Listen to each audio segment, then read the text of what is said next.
Assalamualaikum warahmatullahi wabarakatuh. Perkenalkan, nama saya Ivan Adriansa, NPM 2146231, Prodi Perbankan Syariah. Di sini saya akan mempresentasikan tentang populasi dan sampel. Populasi yaitu keseluruhan individu atau objek yang diteliti dan memiliki beberapa karakteristik yang sama.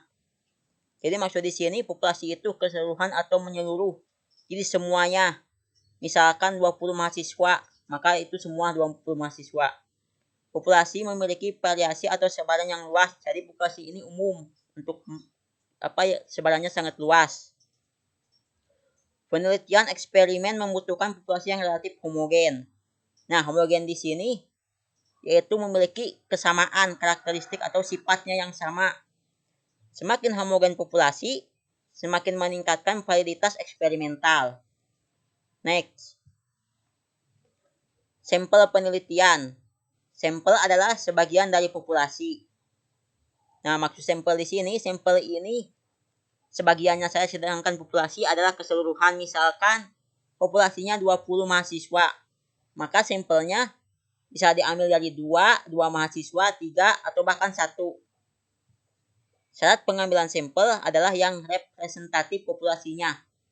Maksud representatif di sini bisa mewakilkan atau bisa mewakili dari keseluruhan mahasiswa atau dari keseluruhan populasi. Jadi yang bisa mewakilkan, maka itu bisa diambil sebagai sampel. Penggunaan sampel dalam penelitian eksperimen menggunakan prinsip efisiensi. Jadi dengan menggunakan sampel ini, kita bisa lebih menghemat waktu, menghemat biaya, dan juga mempercepat penelitian. Itu dinamakan sampel. Dengan meneliti sedikit subjek, hasilnya dapat digunakan untuk menggambarkan seluruh populasi. Jadi, kita tidak perlu mengambil semua, kita tidak perlu meneliti semuanya, jadi hanya sebagiannya saja. Maka itu dinamakan sampel, dan sebagian itu juga bisa mewakilkan atau menggambarkan keseluruhannya. Next. Hubungan sampling populasi seluruh mahasiswa di kampus. Frame sampel, daftar mahasiswa yang registrasi semester terakhir. Sampel 20 mahasiswa dari yang registrasi. Unit eksperimen seorang mahasiswa. Next. Kerepresentatifan sampel. Kerepresentatifan yaitu kecenderungan sampel yang mendekati keadaan identik populasi. Maksud di sini yang memiliki kesamaan atau yang benar-benar dekat dengan populasi. Jadi dinamakan representatif. Kerepresentatifan sampel juga bisa dipengaruhi oleh homogenitas populasi, jumlah sampel yang dipilih, banyaknya karakteristik subjek, adekuasitas teknik pengambilan sampel. Homogenitas populasi. Jadi homogenitas ini persamaan atau karakteristik yang benar-benar sama, itu bisa juga mempengaruhi populasi. Jumlah sampel yang dipilih, misalnya kita memilih dari 20 mahasiswa, kita pilih 2, 3, atau 4, itu juga bisa berpengaruh terhadap penelitian. Banyaknya karakteristik subjek, karakteristik yang berbeda-beda atau sama atau seperti apa, itu juga berpengaruh. Adekuasitas teknik pengambilan sampel, jadi cara kita mengambil sampel gimana, seperti apa cara mengambilnya, itu juga berpengaruh. Next. Homogenitas populasi. Nah, aspek yang mempengaruhi homogenitas populasi, aspek yang mempengaruhi sampel. Aspek tempat geografis merupakan wilayah atau tempat subjek penelitian bertempat tinggal. Misalnya provinsinya di mana, kabupaten, sekolahnya. Itu juga berpengaruh ya, aspek yang mempengaruhi homogenitas. Aspek subjek, jenis kelamin, umur, rasial, pendidikan, kepribadian, sejarah kehidupan, dan intelijensi. Aspek sosial yang mencakup kelas sosial, keluarga, dan lingkungan sosial. Jadi semakin homogen maka semakin tinggi representatifnya.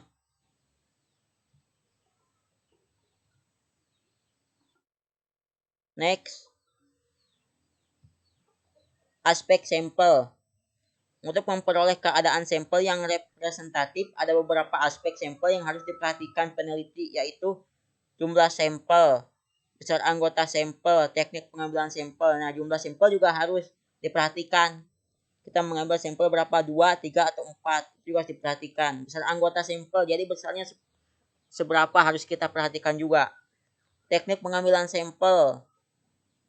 Cara mengambil sampelnya harus gimana, seperti apa supaya nanti hasilnya benar-benar pas, benar-benar memuaskan. Jumlah sampel, yaitu banyaknya kelompok sampel yang dibutuhkan dalam suatu eksperimen. Jumlah sampel ini ditentukan oleh desain eksperimennya. Melakukan komparasi antara kelompok eksperimen dan kontrol, maka jumlah sampel yang dibutuhkan 2 atau komparasi 2 perlakuan pada satu sampel atau kelompok amatan ulang. Next. Besar anggota sampel. Peneliti menentukan berapa besar anggota sampel yang akan diambil dari populasi. Besar anggota sampel eksperimen tidak ditentukan besarnya populasi tetapi oleh kekuatan pengaruh perlakuan dari studi sebelumnya. Semakin besar power of effect, diperlukan sampel yang relatif sedikit. Semakin lemah, dibutuhkan sampel yang relatif banyak. Next. Teknik sampling. Probability sampling, yaitu teknik pengambilan sampel yang didasarkan atas probabilitas bahwa setiap unit sampling memiliki kesempatan yang sama untuk terpilih menjadi sampel. Non-probability sampling, yaitu teknik pengambilan sampel yang besarnya peluang anggota populasi untuk terpilih menjadi sampel tidak diketahui. Next, teknik random. Teknik random, yaitu teknik pengambilan sampel yang didasarkan atas probabilitas bahwa setiap unit sampling memiliki kesempatan yang sama untuk terpilih menjadi sampel. Teknik random. Teknik random sederhana, simple atau random. Pemilihan urutan nomor, random ordering. Random berdasarkan tabel atau random number tables. Seleksi komputer, computer selection. Next. Probability sampling, simple random sampling, dapat dilakukan pada populasi yang homogen. Dilakukan dengan cara mengundi nama atau nomor subjek dalam populasi. Cluster sampling, melakukan randomisasi pada kelompok bukan terhadap subjek secara individual. Next. Probability sampling, stratified sampling, dilakukan pada populasi yang memiliki strata atau subkelompok dan dari masing-masing subkelompok diambil sampel terpisah. Proporsional, menentukan presentasi sebesarnya sampel dari keseluruhan populasi. Menerapkan proporsi dalam pengambilan sampel bagi setiap strata. Disproporsional, penentuan sampel dilakukan tidak dengan mengambil proporsi yang sama bagi setiap strata untuk mencapai jumlah yang sama dari masing-masing strata.